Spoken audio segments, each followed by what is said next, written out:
Specifically, I believe the questions were whether the state had attempted to investigate individuals that had thrown paint onto Mr. Toese, and if the state had attempted to investigate other individuals involved in the activities that occurred on that particular date.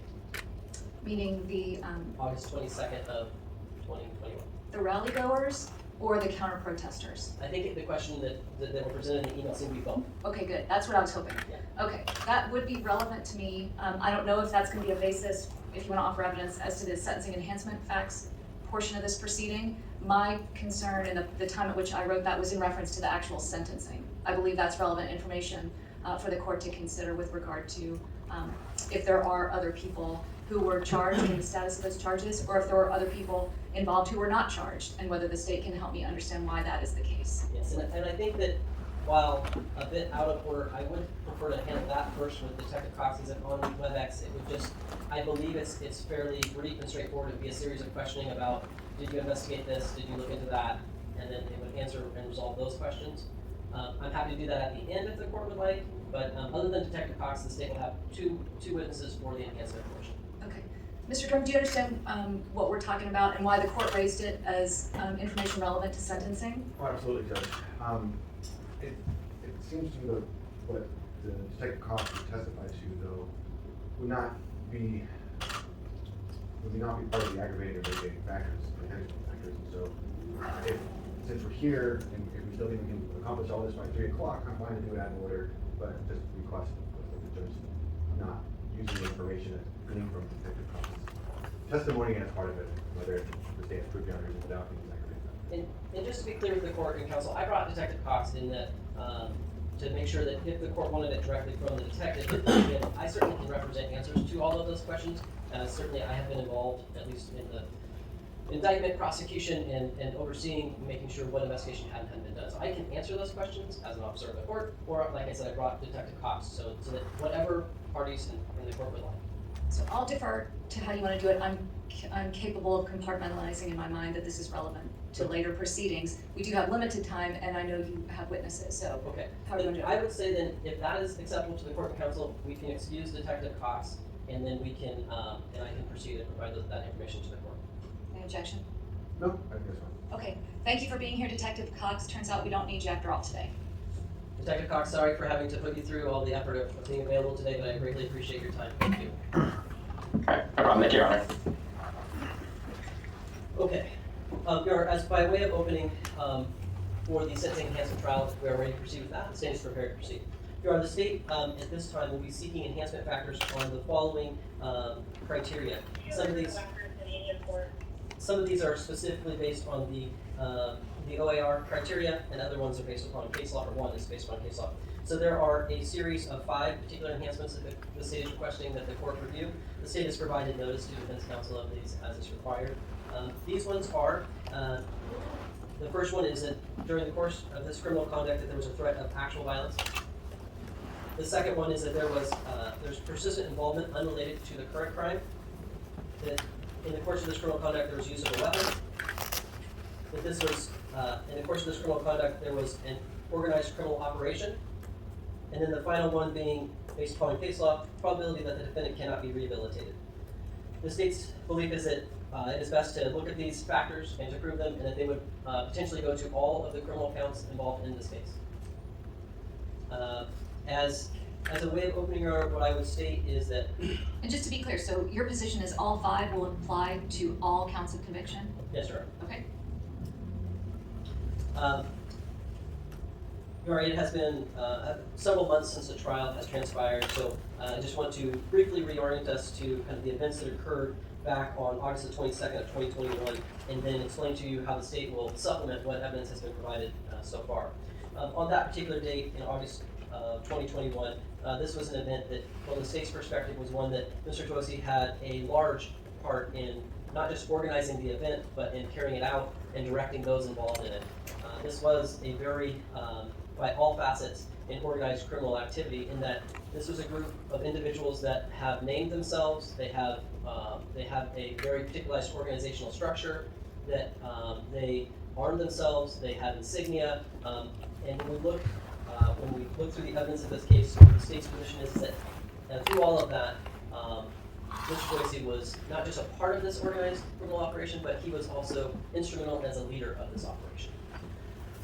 The evidence additionally on that particular day was that this was something that resulted in not in very actual and very definite violence, but throughout this and into the leading up to it, the threat of violence was something that Mr. Toese put forth from the beginning, in the middle, and throughout. This is also one in which when we then start to look past the events of that particular date, and I'm sorry, one more for that date, the use of a weapon, the state will be looking at this through the lens of Mr. Toese's use of the baseball bat through the course of this conduct. And in particular, though, when we go beyond this event, both prior to and afterwards, when we're talking about his persistent involvement in activities unrelated to that, the state will be bringing forth his prior Oregon convictions from Multnomah County, of which two are, the first one is a harassment conviction in 2017, and then there is separately an assault conviction and this one was in 2020. And these convictions are of course, violence-related convictions that go to this issue of whether he's involved into involvement unrelated to the current crime. But beyond that, and I think what's clear in the case law is that it is not just convictions that it's based on. Mr. Toese has an extensive history of being involved in violent actions, particularly surrounding these mass demonstration type events. All of that would go towards this consideration for sentencing enhancement. And this occurred not only years leading up to it, but even in the months afterwards, he was involved in multiple other violent activities as well. Throughout this, what we'll see is that in his previous convictions, when he has been on probation, he has not benefited from that probation. He has been revoked both times. And that will go to the issue, as well as the constellation of various violent activities he's been involved in, to the issue of whether he can be, the probability that he cannot be rehabilitated. The state will be calling one of his prior probation officer, and will also be calling, and that is Fowler, and the state will also be calling Detective Peter Simpson to just go through some of that extended information. Thank you. Go ahead. Thank you, Judge. I think the state forgot some key facts in their investigation of what happened on that August day. That number one, the people that organized that were not associated with the Proud Boys. My client, there was no evidence that my client ever put anything on Twitter or any social media at the time. Did you say there's no evidence of the involvement of the Proud Boys? I didn't hear you, I'm sorry. The evidence at trial was that an organization different than the Proud Boy put on a downtown, we're trying to put on a downtown. No evidence at trial showed that my client was on social media, Twitter, or anything, inviting people to the downtown for a There's no evidence at trial that presented to that. What ended up happening was the counter-protesters put out that they were going to counter-protest and create havoc that afternoon. So then the group moved miles away to a random parking lot to try to have a peaceful rally. No violence occurred until counter-protesters drove a vehicle that was used as a shield to protect other people that were armed with weapons and so forth, used against rally members. Evidence at trial was that on stage, my client urged people to not address or involve themselves with the counter-protest, tried calling them back to the stage and not do it. It wasn't until craziness broke out you see my client being involved later on. That is important. It's also important to note that the person, Mr. Farrell, that actually injured the person and used his weighted gloves got probation on this case, whereas my client was never accused of hurting anybody, but was convicted or was found guilty of aiding and abetting. The third co-defendant on this case is yet to be identified or found by the Multnomah County Prosecutor's Office, so we don't know the end result of that person. Otherwise, Judge, we are ready to proceed, and I will get into my arguments about what aggravating factors should apply or not at the end of the Okay, thank you. Mayor, just to be clear, the state would object to any references to what other cases happened because it has no relevance to the sentencing enhancement factors when we're looking at the actions of Mr. Toese. So, just so the record's clear on that point. I'm going to start. I do have exhibits that I'm going to offer. I've shown to Council, their states exhibits 1 through 4. I can number them differently if the court would like, but these are the prior convictions and the prior judgments for revocation of probation for the 2 cases the state referenced. And I would offer those this time states exhibit 1 through 4, and they are certified copies of those documents. All right, so this would be, we had previous states 1 through 4 for purposes of the guilt phase as to the charges. This is a continuation of the trial, and I think so long as the record is clear, these are states exhibits 1 through 4 for the sentencing enhancement fact stage of the trial proceeding. That is correct, Your Honor. Okay, very well. The court will receive states exhibits 1 through 4. Is that good? Here, I'll go grab my first witness and proceed. I do. Thank you. Please take a seat. For the record, please state and spell your name. Peter Simpson, Petersimpson. When you're ready, Mr. Vasquez. Good afternoon, sir. We've previously taken testimony on your employment and your past employment, but just briefly, back in 2000 and back until 2015, were you employed with the Portland Police Bureau? Yes. And were you working in the criminal intelligence unit at that particular time? From July of 2017 through July of 2018, yes. And then prior to that, were you working in various other capacities, including to be the public information officer for the Portland Police Bureau? Yes. And through all of that, were you carefully tracking and monitoring activities involving, criminal activities involving groups that were essentially fighting during mass demonstrations? Yes, at various different capacities, but overall well aware of it from the beginning through the end of my time at Portland. When did you start to become aware of Mr. Toese? That would have been in the spring of 2017, while I was still the PIO. And during that time, did you observe or know him to be involved in downtown mass demonstrations? Yes. Did you observe or watch him involved in assaultive behavior during those events? Yes. And then continuing in August of 2017, were there additional protests or demonstrations? Yeah, I mean, they began late spring of 2017. It started to become a somewhat regular occurrence in downtown Portland through, for several years, but certainly in the summer of 2017. Was August a traditional month in which there were clashes between what I'm going to characterize as alt-right and alt-left groups? Yes, Was Mr. Toese regularly involved in those events? he was. In August of 2017, was he charged with disorderly conduct for being involved in a brawl at that time of an event? I guess I have just a quick objection. This question and objection. Do you have firsthand knowledge of this, or is this something that's been relayed to you? Most firsthand, working in different capacities, was aware of most of it. These events were directly linked to the work I was doing at the time, providing information to operations on the ground and following up information afterwards. I'm just, I guess, questioning the court that the witness only discussed things that he had firsthand knowledge of, not information that relate to anybody else. So why don't we start with the questioning as specific as possible, and then if there's a reason why that would come, otherwise we'll address that at the time. Do you have firsthand knowledge of some of the events that occurred on August 6th of 2017? Yes. In that particular event, do you have firsthand knowledge of Mr. Toese being involved in a brawl in which he eventually was charged with disorderly conduct in the second degree? Yeah, can you remind me of where exactly that was? There was a lot of events at that time in the waterfront, so a lot of them run together. I believe this is the one that was down at the waterfront. Let me just see.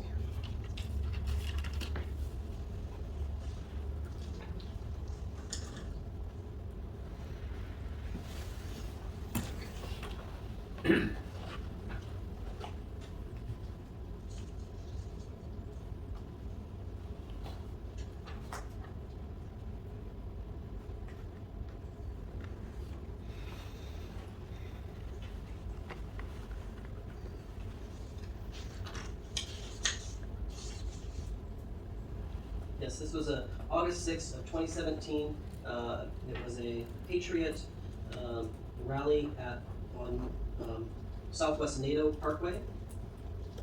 And Mr. Toese was at that time arrested. Objection. I think the prosecutor is filling the witness's Well, testimony. The objection sustained. If you'd like to refresh his recollection, you may do so, Mr. Hoskins. If I show you this police report, would it help refresh your recollection? It would.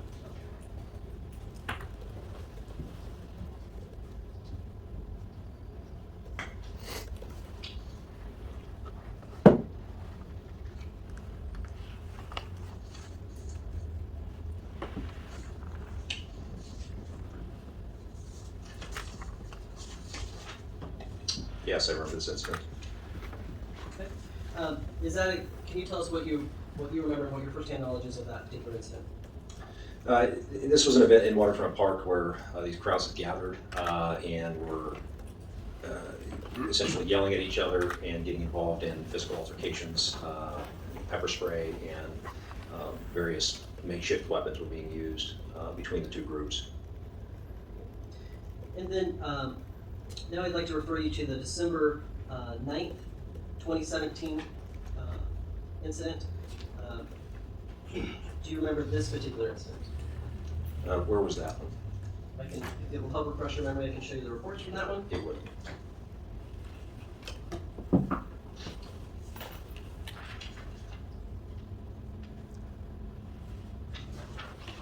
And here I may see the exhibits from today's state's exhibit. I believe it's 1 and 2. There you are.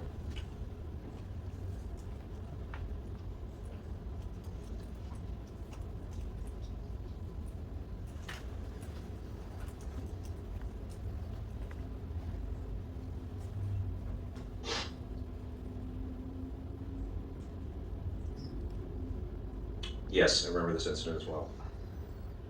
And then looking at state's exhibit number 1, if you look carefully, does it show a date associated with the incident underlying that particular criminal conviction? It does. And what date is that? The preceding date? No, it should be the date of incident. 12/9/17, yes. Okay. So matching up with this incident that I'm asking you Yes. about. Okay. Can you tell us what transpired during that particular incident involving Mr. Toese? Yeah, this was a similar event where there was a gathering of folks from a group, Patriot Prayer, and other affiliated individuals at Terry Strong Plaza. There were counter demonstrators. The event was around a woman who was she was killed in San Francisco, and it became a brawl between the two groups again, and you know, pepper spray, makeshift weapons, and a variety of scuffles throughout the day. In that particular incident, was Mr. Toese charged with crimes in that one?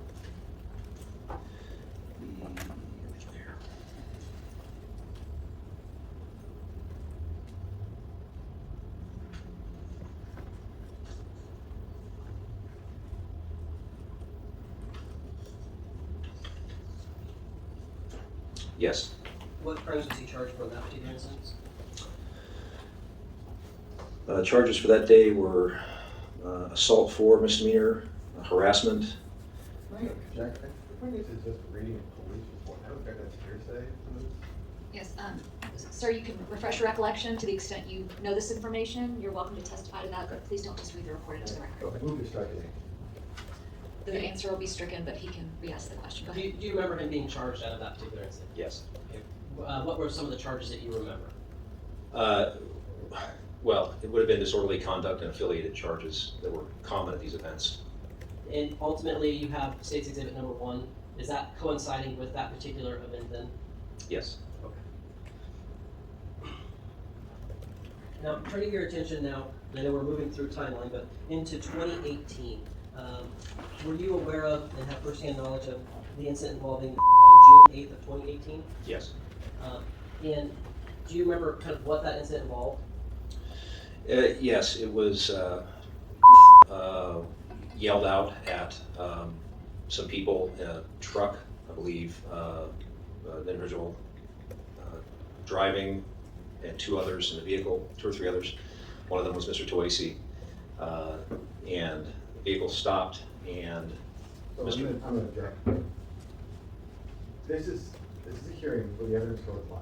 What the detective is, the detective is not present during this incident. He wasn't. So he is learning this information from other reports and other evidence gathered, which is violent. So so my objection to his testimony right now is hearsay. It's everything he's talking about and reading from are other people's reports. He has no first-hand knowledge of this because he was not present at that location at that time. Mr. Vasquez, could you please respond to that? Yes, I can ask a question slightly different if that would help. Are you familiar with it either through articles or just having knowledge of him as part of your investigative work? Yes. Do you know him to be affiliated with kind of what I'm going to term as the alt left? Yes. And is it your understanding that State's Exhibit, I believe it's 3, which is there in front of you, was the resulting criminal conviction for Mr. Toese out of that particular incident? Yes. An objection, I think that it called for hearsay and lack of personal knowledge. The detective wasn't present. He wasn't present for the hearings. He wasn't the arresting officer. He's just, there is nothing from his testimony to say that Mr. Toese was involved in something else later on that day, or that the investigation was about something else. He's just getting all this from police reports and what other people have said. It's a hearsay judgment. Mr. Vasquez? Well, there's multiple issues here. One is, first, the detective can certainly tell you about his knowledge of Mr. what he knows him to be involved with, and that for that particular information. But additionally, when we originally called this particular witness, the state laid a foundation for him to be able to provide extensive expert testimony, and that is what the state is intending to do here, is about the background of Mr. Toese because of his extensive knowledge of the Proud Boys, the alt left, and how they interplay and how they interact. In that, all comes together when we talk about Mr. Toese's repeated involvement in violent activities when it becomes the alt-right versus the alt-left type of disputes. I'm going to allow the line of questioning over the defense objection. You may proceed. So, in that June incident of 2018, did that involve Mr. who presented from the alt-left side? Yes. And was this, again, what was the underlying cause of the dispute? As I recall, Mr. Yelled something offensive to the individuals in the truck, including Mr. I apologize again, I have to raise this objection.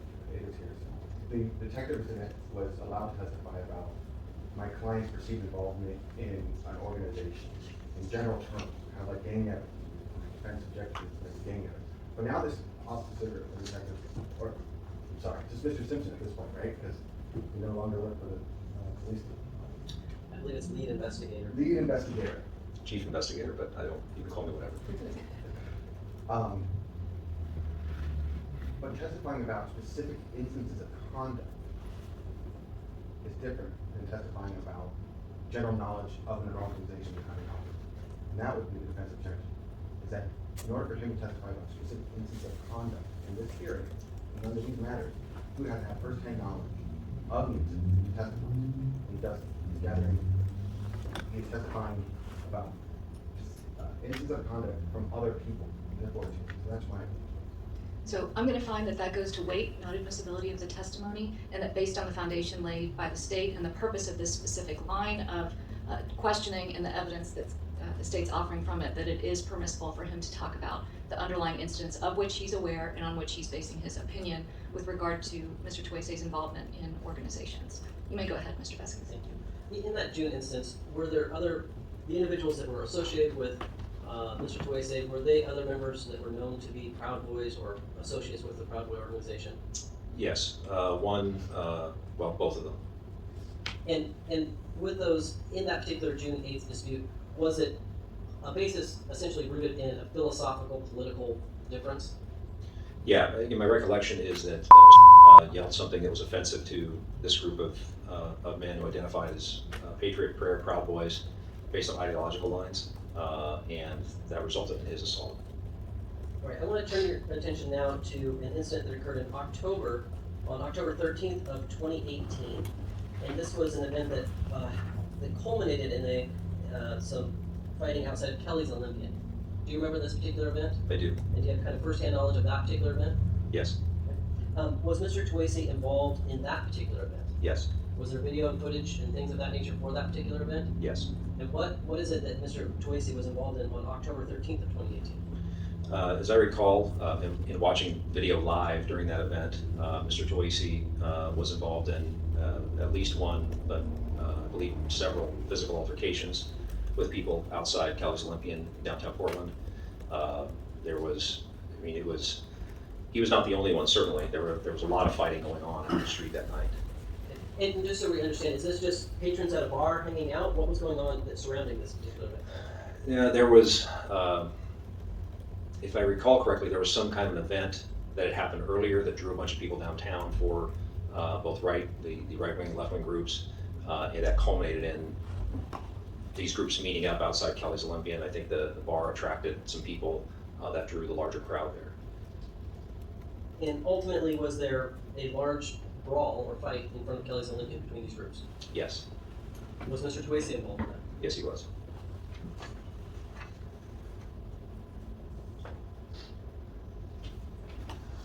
I want to turn your attention to January 17th of 2019, to an event that occurred at a Democratic Socialist gathering. Do you remember this event? I'd have to be a little more refreshed than that. Okay.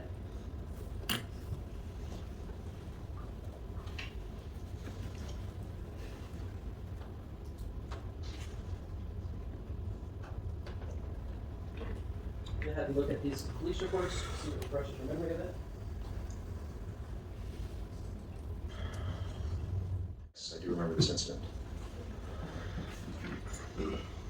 In this particular incident, was Mr. Toese present at another instance of the alt-right engaging with an alt-left group?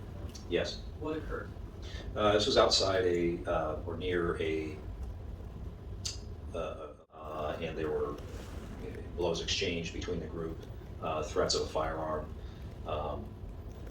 Again, very, very, very consistent with other events that had happened around the city. I want to turn your attention to June of 2020. So, in particular, are you aware of Mr. Toese visiting what was known as the Chaz or CHOP in Seattle, Washington? Yes. Could you repeat the date? Yes. June 15th and or the 16th of 2020. Thank you. Okay. First, for the court and just for the record, what was the Chaz or CHOP in Seattle, Washington? The Chaz or the CHOP was during a period of civil unrest in Seattle. It was in the area of Capitol Hill, and it was initially called the Capitol Hill Autonomous Zone, where anti-fascists and other left-wing groups took over an area. It changed its name to the CHOP, and I don't recall what the change was for, but in any event, it's the same area in Capitol Hill area of Seattle. And are you aware of, did Mr. Toese go and visit there? Did he have conflict there? What happened? There was an incident, and I don't know the geographics of the area, but there was at least an incident near there. It was on video that I observed. Mr. Toese get to a confrontation. There were several people there, but a guy had a phone and was involved in a physical altercation with Mr. Toese, and the phone was taken and destroyed during the incident. And again, was this Mr. Toese with a group of alt-right members essentially confronting a group of alt-left?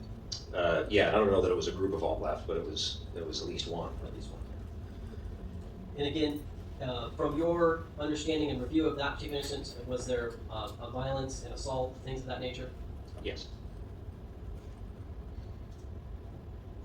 I'm going to then now turn your attention to August 22nd of 2020. So this is a year prior to the underlying event of this case.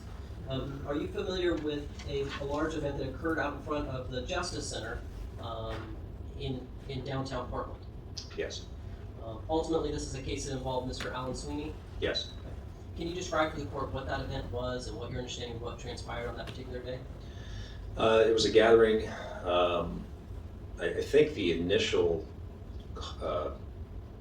underlying event or gathering was under the banner of a Back the Blue kind of event, some sort of pro-law and order kind of event. This was during the civil unrest in Portland, and it occurred on the 3rd Avenue side of the Justice Center. It was a large crowd of folks that affiliated with the right and alt-right groups, and then a large group of counter-demonstrators, again, very consistent with previous events. There were very serious physical confrontations between the groups. I want to ask you some very specific questions. Okay. Were members of the Proud Boy present at that particular event? Yes. And so, if you can help the court understand the scope, about how many people are we talking were involved in this particular event? In total, In total.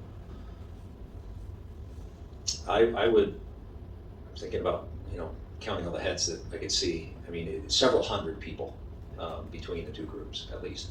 Was there fighting or violent activity on that particular date? Yes. Was it one or two people fighting? No. Was there exchanges of pepper spray, mace, paintballs, things of that nature? All those things. There were, paintball guns, firearms present. There were explosives used.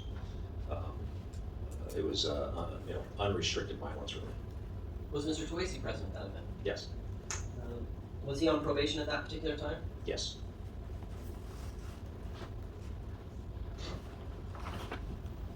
Was Mr. Toese involved in the event? He was certainly present during the event. Was he making speeches on videos and doing things of that nature? I do recall seeing a video where he was talking to the crowd and then talking to the videographer, whoever was filming, yes.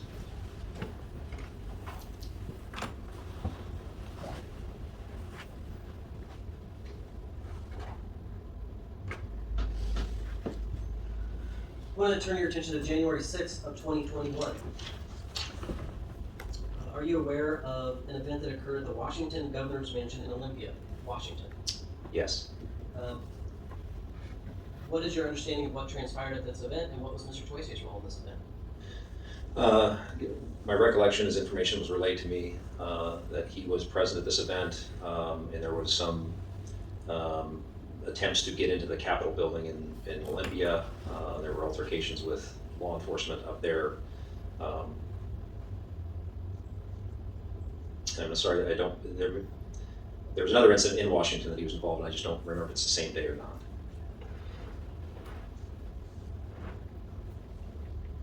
We've heard substantial testimony about the events of August 22nd, 2021, but are you aware of were there events after that date in which Mr. Toese was involved?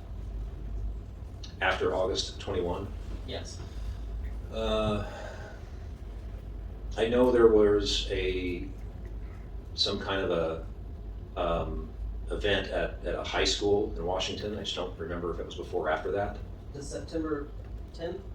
Is that the incident you're referring to? Is it Skyview High School? In Vancouver, Vancouver, Washington? Is that where Washington. that's located? Yes.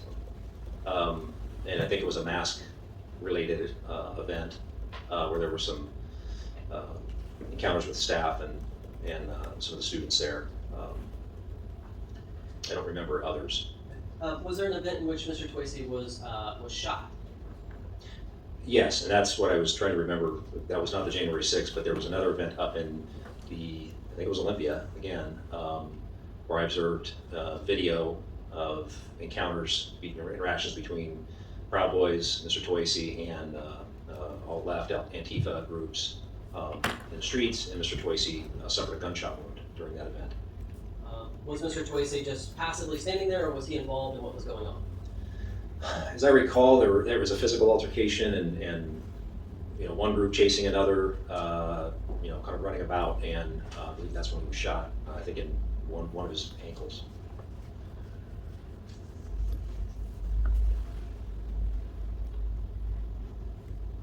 No further questions, Sharon.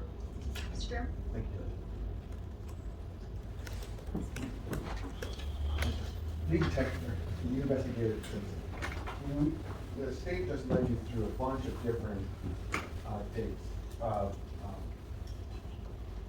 that involved Mr. Toese. There were other rallies and other organizations by the alt-right and alt-left that did not involve Mr. Toese throughout this time period, right? Certainly, there were many things that happened. He was not president. Right, so it's not like Mr. Toese was the catalyst for every single rally that ever occurred, right? Correct. And then, I don't want to go through each one, but I can, but I would say that most of the ones that were questioned about, it was the alt-right that had a rally. And then those counter-protesters that would come to disrupt, right? That was, I would say yes, that's the good characterization, is that more often than not, there were, and starting in June of 2017, with whether it's Patriot Prayer or other affiliates, they would hold an event or advertise an event for their supporters, and a counter-demonstration group, counter-protest group would show up, and that would lead to confrontation between the two groups. And are you aware of rallies put on by the alt-right that were not disrupted by the alt-left?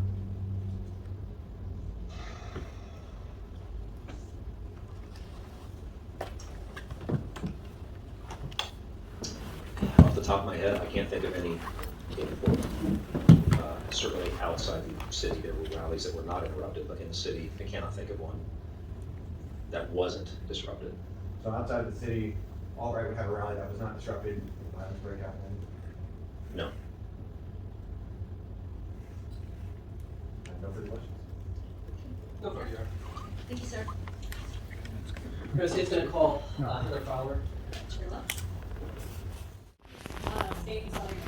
Heather Fowler, Heather,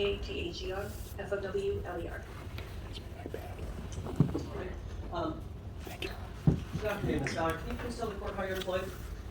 I'm currently employed as a temporary parole and probation officer with Multnomah County Department of Community Justice. And have you worked in parole and probation for various parts of your career? I've worked in parole and probation for my entire career. I started as a PO in 1998. Okay, 1998.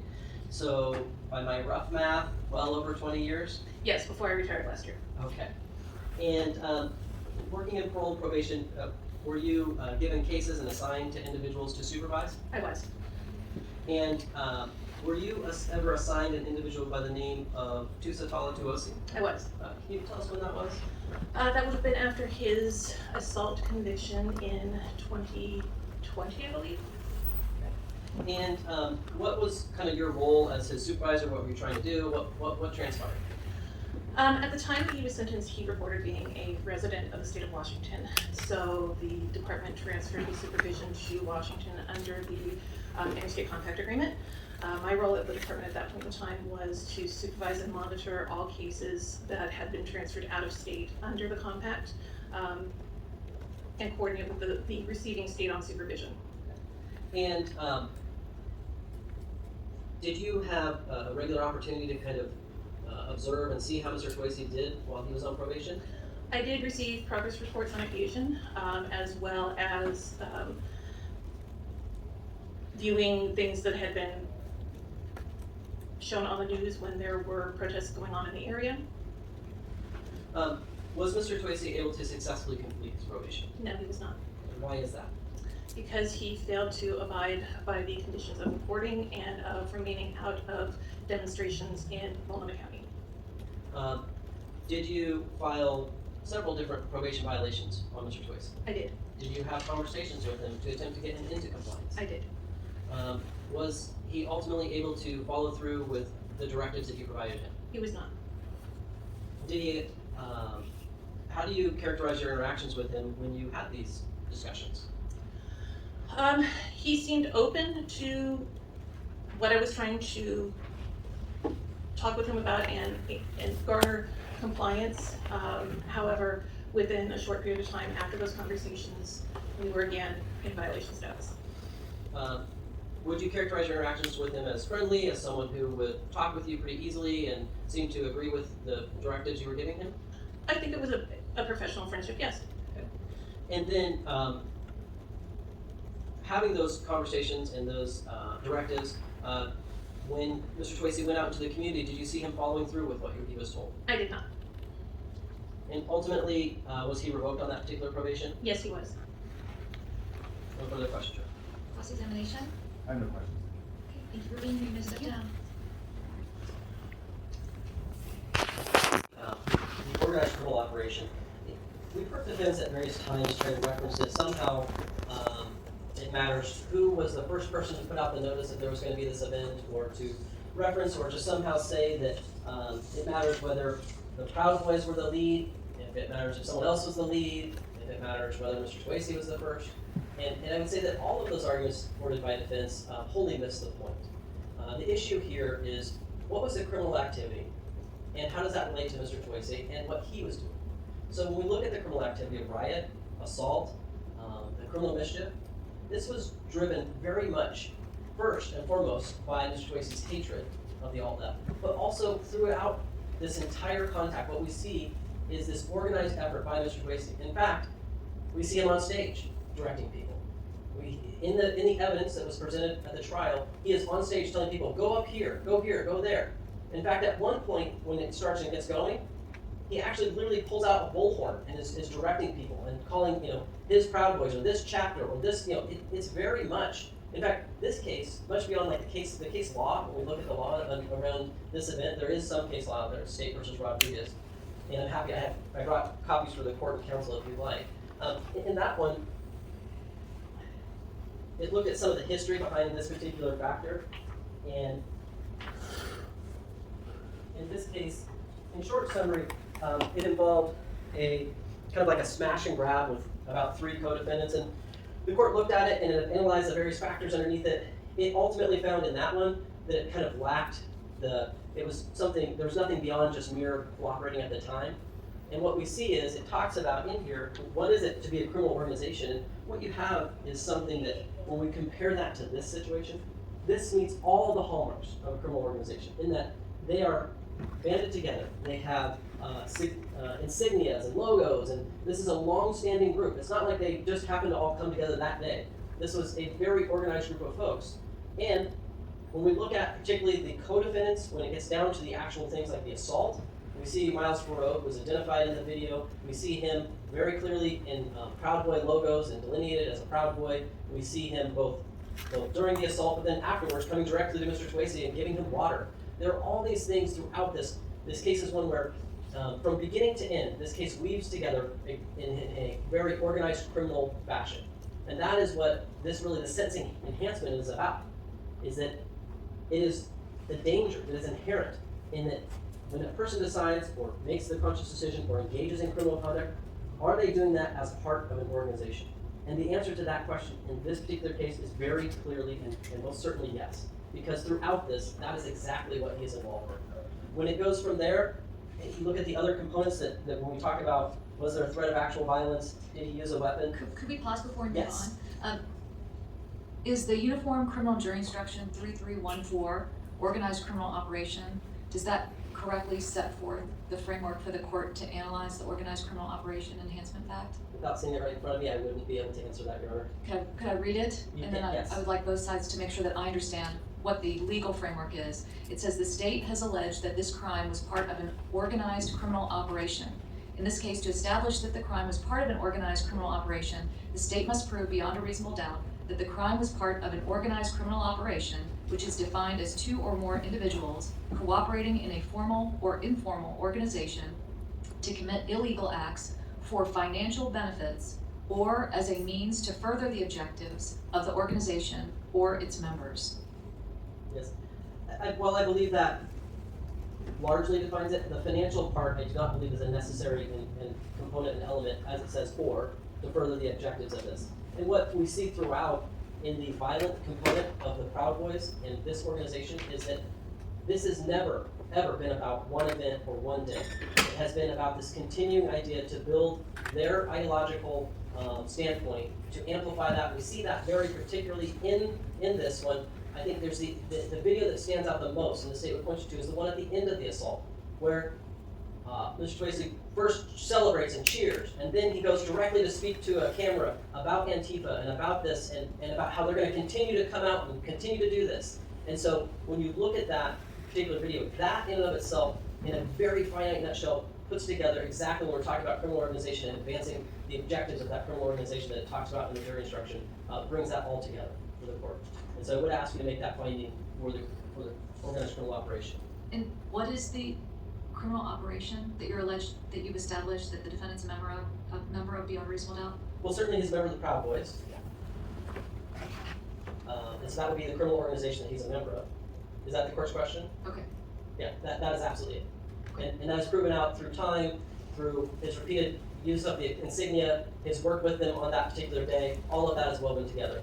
And to try to have the defense try to put that into some odd box that they had to, I don't know, somehow be the organizer of the rally is wholly separate from the criminal activity that we see. And it's really, when we focus on, we're talking about his criminal activity, and he is the organizer when it comes to that. And I would say that throughout this rally, even, as much as the defense doesn't like it, the Proud Boys are woven throughout it. They are an integral part. They are there as both security, as they sometimes like to term themselves, but really as the assaultive force that Mr. Toese commands to go out and engage in these criminal activities.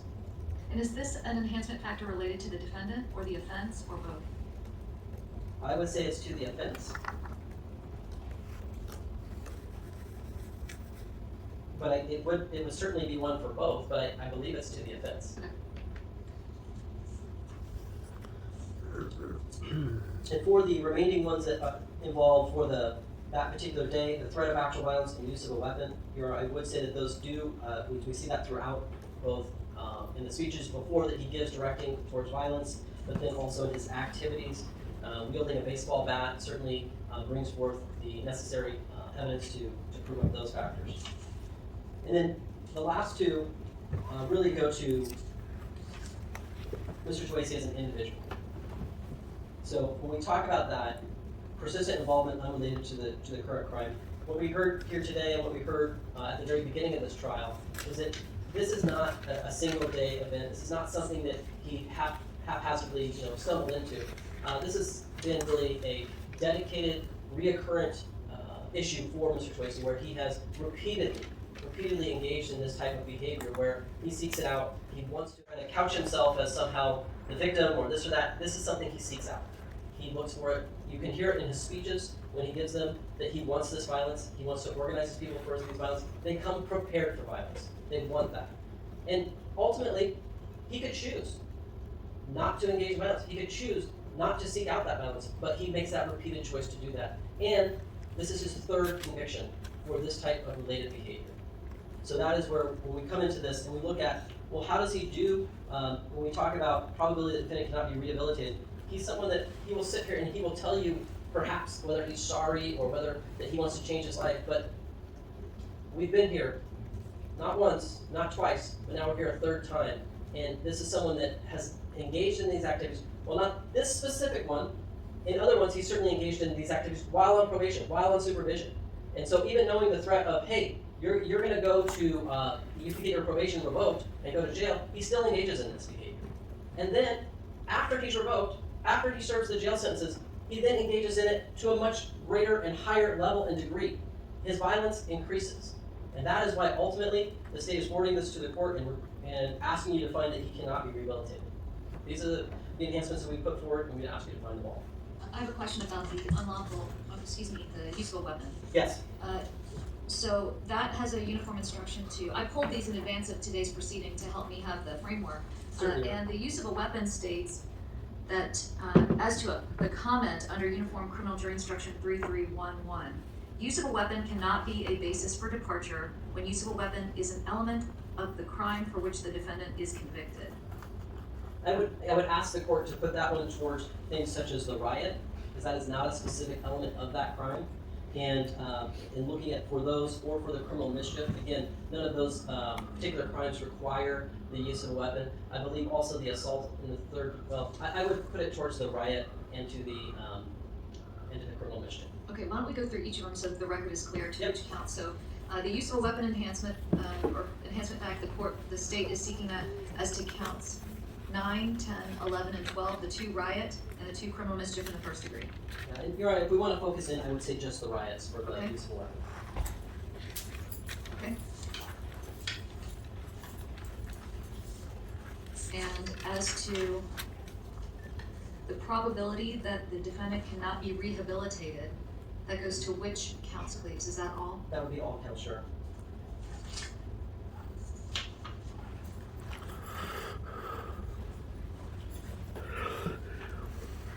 Organized criminal operation, as to which counts? That would certainly be the all yard. Persistent involvement, all counts? Yes, Your Honor. And threat of actual violence? I believe that would be all counts as well.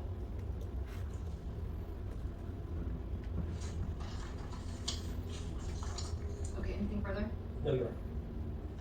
Mr. Durham, I did not specifically advise your client on the record of his right to testify as part of this sentencing enhancement fact proceeding, and that just occurred to me. I do want to make sure he understands he has a right to testify as to this portion of the proceedings. With your permission, sir, I just want to address him directly on that. Mr. Toese, do you understand you do have a right to testify as part of this sentencing enhancement fact trial? Because what the state has failed to prove or shown the evidence of is what the organization's objectives are. We don't know what their objectives are. There was the lead detective Simpson testified about how the organization works, how it gets together, but never about what it is there to promote. So therefore, the state eventually is bringing beyond a reasonable doubt that somehow this event promoted their objectives, since we don't even know what that definition is. Threat of actual violence. Could you pause just 1 second? Sure. Okay, go ahead. The threat of actual violence, reading the commentary on that aggravating factor is for when people are, when defendants are using the threat or actual violence to prevent or change someone's testimony or evidence at a trial. And that's the implementation manual of the OAR that goes into it. So here, there's nothing showing that somehow my client in any way used threat of violence to get people to prevent people from testifying or changing any type of evidence, any kind of witness tamper. So also. Can I interrupt you on that for a moment, please? So that, we have a uniform instruction on that too, 3309, and it states, the state has alleged that the defendant used, and then it's either the threat of violence or actual violence toward a, and then it is witness or victim. In this case, to establish that the defendant, and then you have the option again, threatened to use violence or used violence toward the victim or witness, the state must, I'm getting looped around with all the blanks here, sorry, must prove beyond a reasonable doubt that the defendant threatened the use of violence or used violence towards a victim or a witness. Aren't both included there? Absolutely, and what I'm telling you, what I'm arguing, Judge, is that if you look at the comment OAR 213, it goes on to like the rule found in the Oregon Criminal Sentencing Guideline Implementation Manual. If you look at that implementation manual at page 130, it just says that the factor is to keep an individual from testifying or to force perjury. Because otherwise, then we fall into a double jeopardy conundrum here, where my client is convicted of assault in the second degree, and that's the use of violence. So therefore, we can't find an aggravating factor on his actual threat of violence, because that's punishment twice in the same conduct. So I can pause if you're interested in looking. Where can I find that? This is.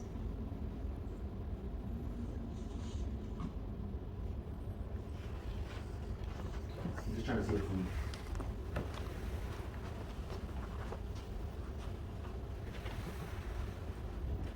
Looking at trying to read statement notes and then quickly just to see if it quotes it or not.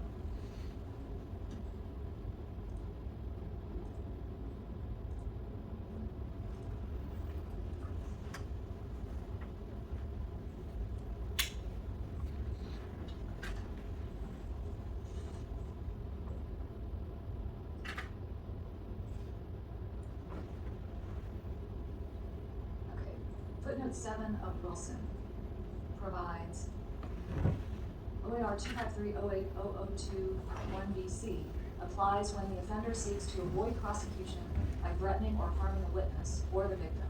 This factor is properly cited as grounds for departure when sentencing. Present any type of evidence that the client in any way engage any type of that conduct at all whatsoever. So we can get rid of that conception pretty quickly.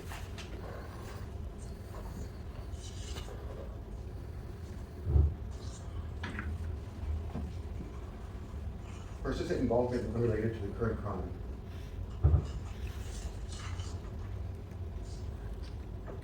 It is double jeopardy when we look at the sentencing guideline. We look at someone's criminal history to define where they're at on Oregon sentencing presumptive failure.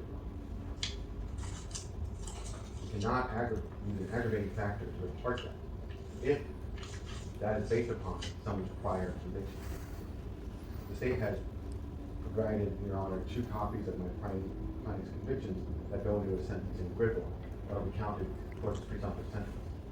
We cannot use that to find an aggravating factor to upward depart him from it. That is a violation of double jeopardy, being punished twice for the same crime, in the same court, in the same period. What about the other conduct that didn't give rise to convictions? My client is not guilty and presumed innocent of that behavior. It was also not proved beyond a reasonable doubt that my client violently engaged with other people that was not using self-defense in those situations. And it's a testimony of Mr. Simpson that the rally would be held and the counter-protesters would attack.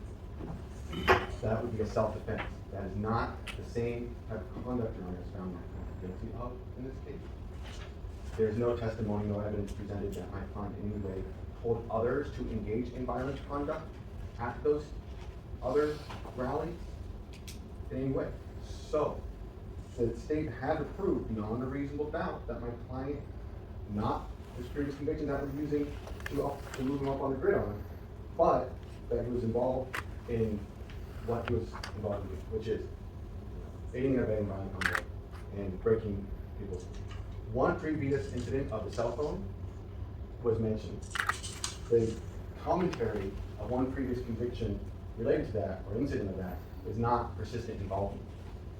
So, persistent involvement in breaking items, evidence come out that my client ever used any type of weapons against other individuals or threatened use of a weapon in prior conduct. So that's not persistent involvement. Persistent means more than one time prior. No use of weapons prior, no use of or damaging property besides that one cell phone. So, therefore, the state has failed to prove beyond a reasonable doubt persistent involvement in the criminal mischief and malicious use of a weapon. Mr. Dome, on the persistent involvement, doesn't the fact that the uniform instruction, when it refers to State versus Rodriguez, and I think you just referred to State versus Rodriguez, about how more than one prior conviction is necessary for a finding of persistent involvement, I haven't read Rodriguez, but doesn't that necessarily mean you do count prior convictions? It would still be a violation of my client's double jeopardy rights in order to upward depart him based on that aggravating factor. Because Because it's already counted towards his criminal history, and we're already punishing more severely based on his prior convictions. We can't do that. And but did they do that in Rodriguez twice then? they also discussed organized criminal investment, and they did reverse remand resentencing on the conviction. So I haven't read it fully, so I would go back and read it. But and it's like not during the required one more from act. I think it just discusses. I think the Rodriguez case, what the state decided to, is more about organized criminal organization than persistent involvement.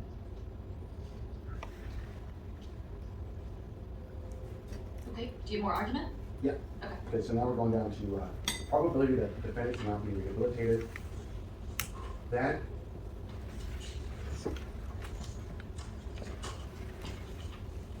there's been no psychologist, psychiatrist, mental health professional that testified that my client cannot change his ways,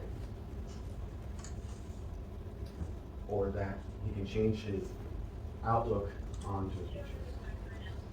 So there is nothing to indicate that my client cannot change or be safe in, or not involve himself in criminal acts. There's so prior conduct is not future conduct. I think in order for probability that the defendant cannot be rehabilitated, that requires something more than just saying he did bad. It has to show some psychological motivation or something more than just what the state has presented.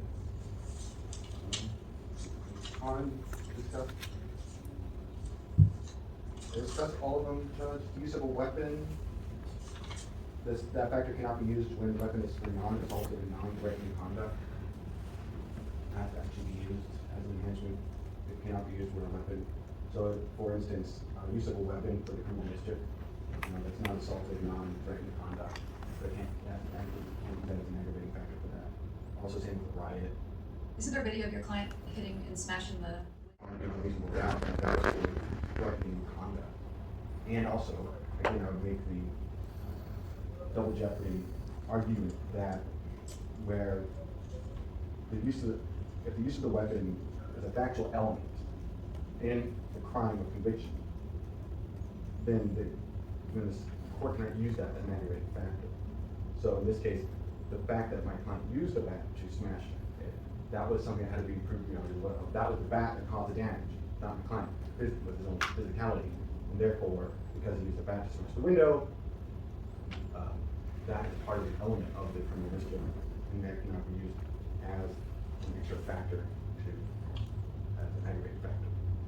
For the criminal.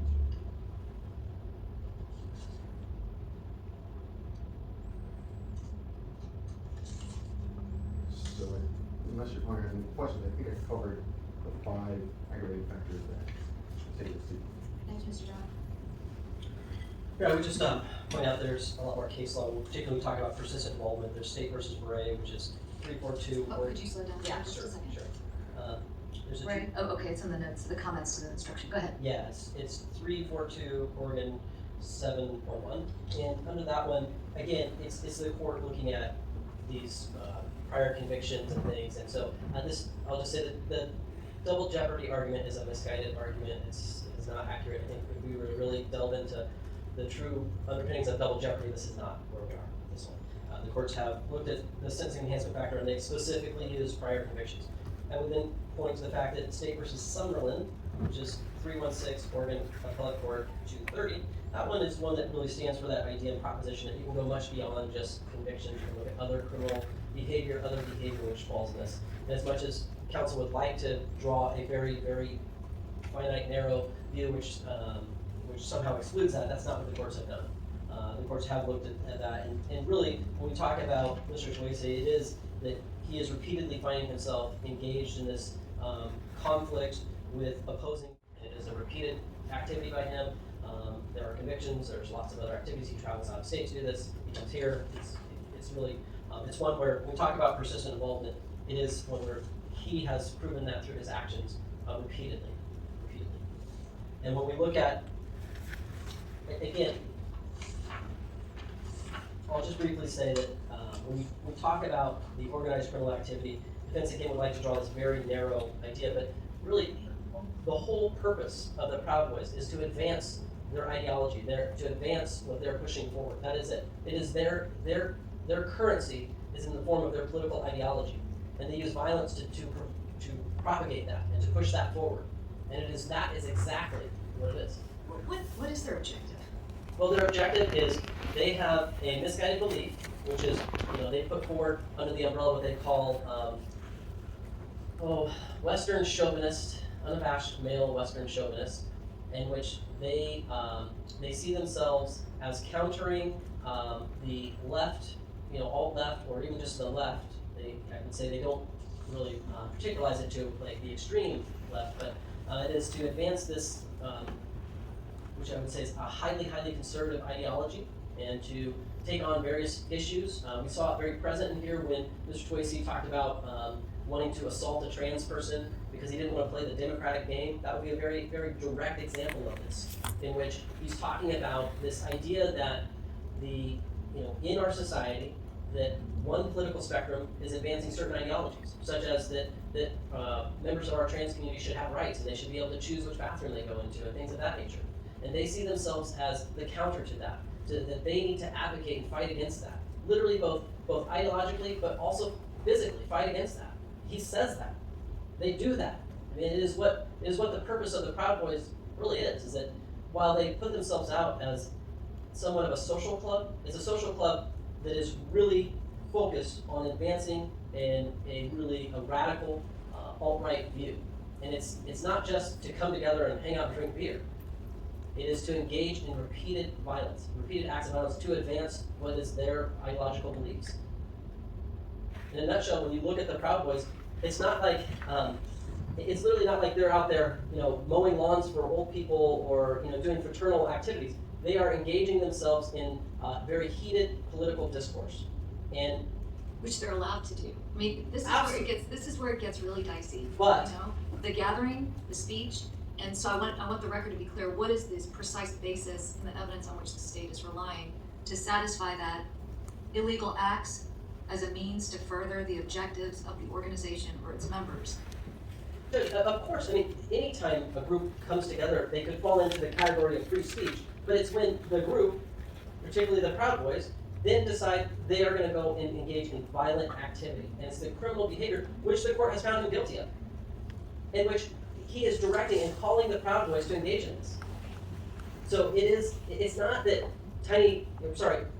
Toese Toese decided, or that he decided by himself somehow to, destroy vehicles or engage in this fight in the street.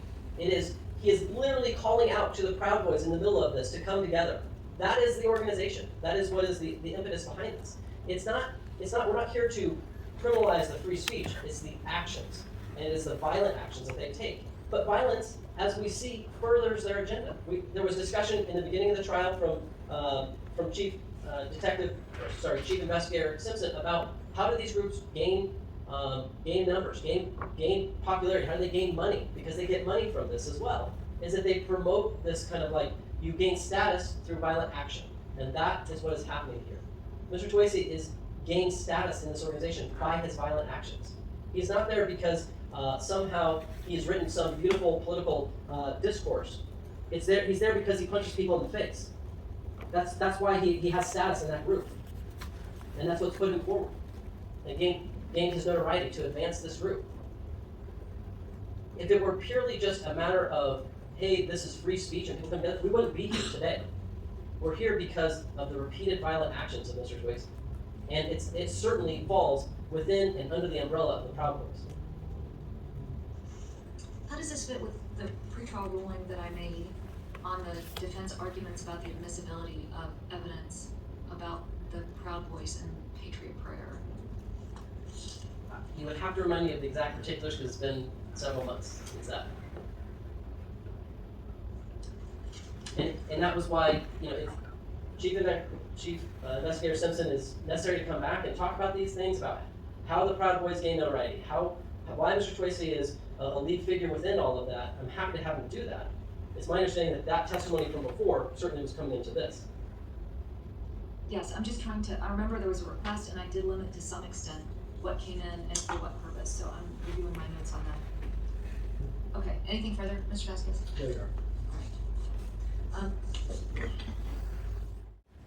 That was made pre-trial about the admissibility of evidence and testimony related to the Proud Boys and Patriot Prayer and Mr. Toese's involvement and alleged membership in those organizations, including his role allegedly as a leader in those organizations.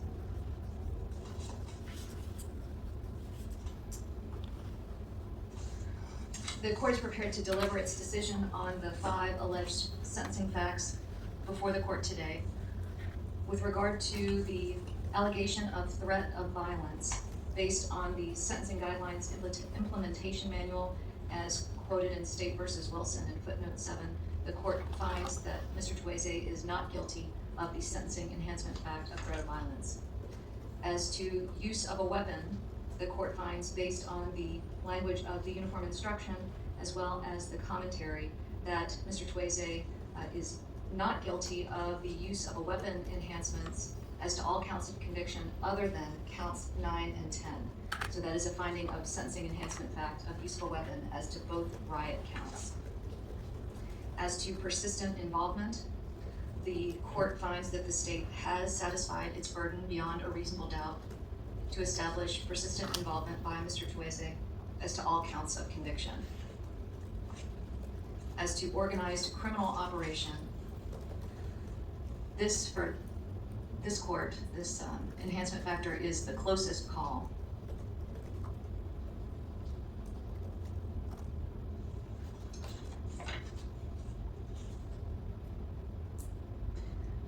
But in light of the complete record before the court will find that the state has established beyond a reasonable doubt this sentencing enhancement fact as to all counts of conviction, that particularly including the evidence before the court from the previous phase of this trial combined with that supplemented in today's proceeding.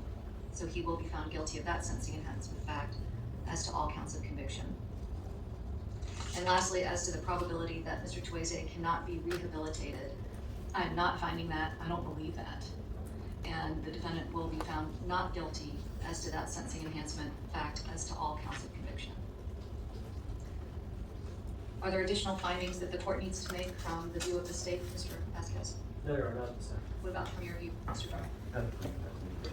All right, so we have our actual sentencing proceedings scheduled for July, and the court has ordered the production of a pre-sentence investigation report. Is there anything more we need to do at all on this case today? Mr. Vasquez? No, Your Honor. Mr. Durham? I think that's it for us, Judge. Okay, so we have still pending the defendant's challenges to Measure 11 as applied to Mr. Toese. We have both sides' arguments regarding the possibility of merger or conviction. I believe the state is taking the position that 2 of the counts merge and none of the others. And so we'll address that as part of sentencing as well. And then any and all information that the parties wish to present to me with regard to imposition of a reasonable sentence, as well as whether Mr. Toese chooses to offer an allocution in the context of that sentencing proceeding. Okay, everyone, thank you very much. We are off the record.